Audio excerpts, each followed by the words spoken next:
Good morning, dear students. Welcome back again with a new session of Science 1. We already discussed about the definition of refractive index. Now we are going to discuss about various conditions in the refractive index. When a light ray passes from a rarer medium to a denser medium, it bends towards the normal. When a light ray passes from a denser medium to a rarer medium, it bends away from the normal. And when light ray is incident normally to the boundary between the two media, it does not change its direction and hence does not get refracted. That is being explained with the help of the diagram. You can see the topmost diagram here, first, second, third diagram. So statement is relevant to the diagram. Now this twinkling of the stars, what is the condition for the twinkling of the stars? That is being said into the third paragraph. Mirage part is omitted in your syllabus. Effect of atmospheric conditions on refraction of light can be seen with the twinkling of the stars. Stars are self-luminous and can be seen at night in the absence of sunlight. They appear to be a point source because of them being at a very large distance from us.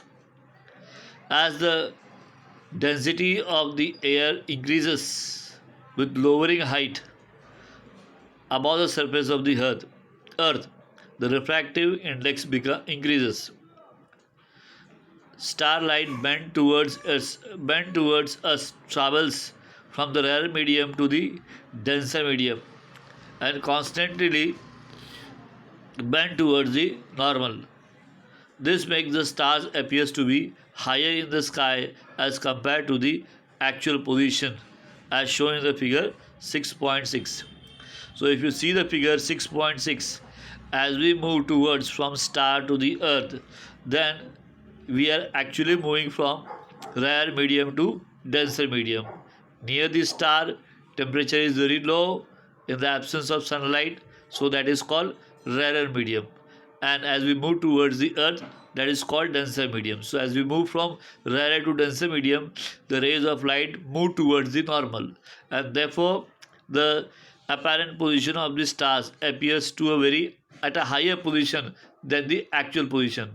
And because of this shifting of the stars from one position to another position, to us it appears that stars are twinkling.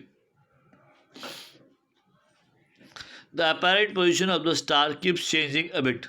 This is because of the motion of the atmospheric air and changing the density and temperature. Because of this, the refractive index of air keeps changing continuously. Because of this change, the position and the brightness of the star keeps changing continuously and the stars appears to be twinkling. Now what happens with the case of the planets? Let's see with the planets. We do not see the twinkling of the planets because the planets are very closer to us and compared to stars. They therefore do not appear to be as a point source of light and appears to be a collection of point sources. Because of changes in the atmospheric refractive index, the position as well as the brightness of the individual point source change, but the average position of the total average brightness remains unchanged, and therefore it does not appear to be moving from one place to another. It seems that it is in the fixed place, one place, and therefore planets do not appear to be twinkling. By sunrise, we mean that the appearance of sun above the horizon. That is very natural. When the sun is above the horizon, we feel that sun is appeared or sunrise has taken place. But when the sun is somewhat below the horizon, its light rays are able to reach us along a curved path to the refraction through Earth's atmosphere as shown in the figure. You can see the figure here. Earth is below the horizon. Still, to us it appears that Earth is above the horizon. Why so it happens so?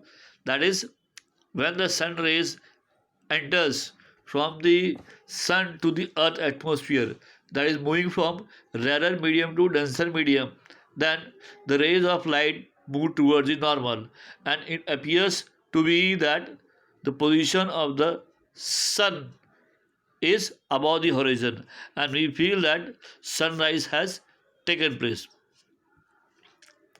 Now, because of changes in the atmospheric refractive index position as well as the brightness of the individual point source, the change individual point source changes, but the average position of the total average brightness remain unchanged. Sorry, I've already read this. By sunrise, we mean that the appearance of the sun above the horizon. But when we see the sun is somewhat below the horizon, the light rays are able to reach along a curved path due to the refraction through Earth's atmosphere, as shown in the figure 6.7. Thus, we see the sun even before it emerges above the horizon. Something happens at the time of sunset. Same thing happens at the time of sunset, and we keep seeing the sun for a short while even after it goes below the horizon. Just the opposite case happens at the time of the sunset. The sun already is set, but when the sun goes below the horizon, still to us it appears that sun is still there. Though sun has already set. So, therefore, there is a rise of sun before the actual timing, and setting of sun takes place after the actual timing. So, there is a difference of near about 4 minutes. Dispersion of light. Now, what is actually dispersion of light? A white ray of light gets converted into its all components of 7 colors. So this dispersion of light, that is converting one ray of white ray of light into its components, we call dispersion of light. That can be visualized or seen with the help of a plastic scale. When we see a light through a plastic, then we observe that all the 7 components of white color is seen through it. Let's see how. Hold the plastic scale in your compass in front of your eyes and see through it while turning it slowly. You will see the light rays divide into different colors. These colors appear in the following order: violet, indigo, blue, green, yellow, orange, red. You know that light is electromagnetic radiation. Wavelength is an important property of the radiation. Wavelength, the the wavelength of radiation to which our eyes are sensitive is between 400 nanometer to 700 nanometer. Means our eyes are visible only when the wavelength ranges from 400 nanometer to 700 nanometer. And remember, 1 nanometer is 10 raised to minus nanometer, which is very, very, very small. Now, in this interval, the radiation of different wavelength appears to have different colors mentioned above. The red light has maximum wavelength, that is close to 700 nanometer, and therefore deviation of red color is least. Whereas violet color has smallest wavelength, which indicates that the radiation is maximum in case of violet color, which is very near to 400 nanometer. Now, if we consider a case in vacuum, the velocity of light rays of all frequencies is the same, but the velocity of light in a medium depends upon the frequency of the light, and thus different colors travel with different velocity. Therefore, the refractive index of a medium is different for different colors. Thus, even when the white light enters a single medium like glass, the angles of refraction are different for different colors. So, when the white light is coming from the sun through the air enters any refractive medium, it emerges as a spectrum of 7 colors. The process of separation of light into its component colors while passing through a medium is called dispersion of light, which is being explained with the help of the diagram of with a glass prism. Now, Sir Isaac Newton was the first person to use the glass prism to obtain sun spectrum. When white light is incident on the prism, different colors bend through different angles. Among the seven colors, red bends the least while the violet bends the most. Thus, as shown, this is shown in the figure 6.8. The seven colors emerge along the different path and get separated, and we get a spectrum of seven colors.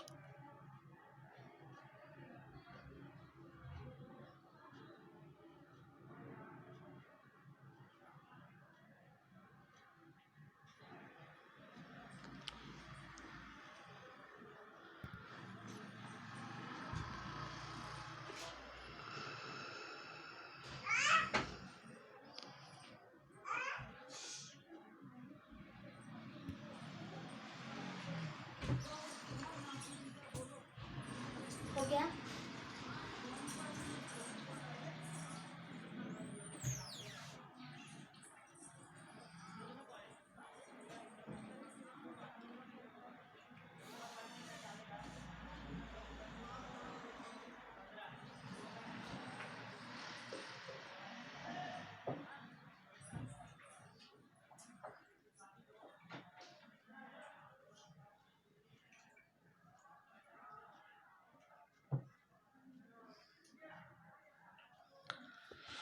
Sorry for the distraction. Now we'll move to the next topic of this lesson.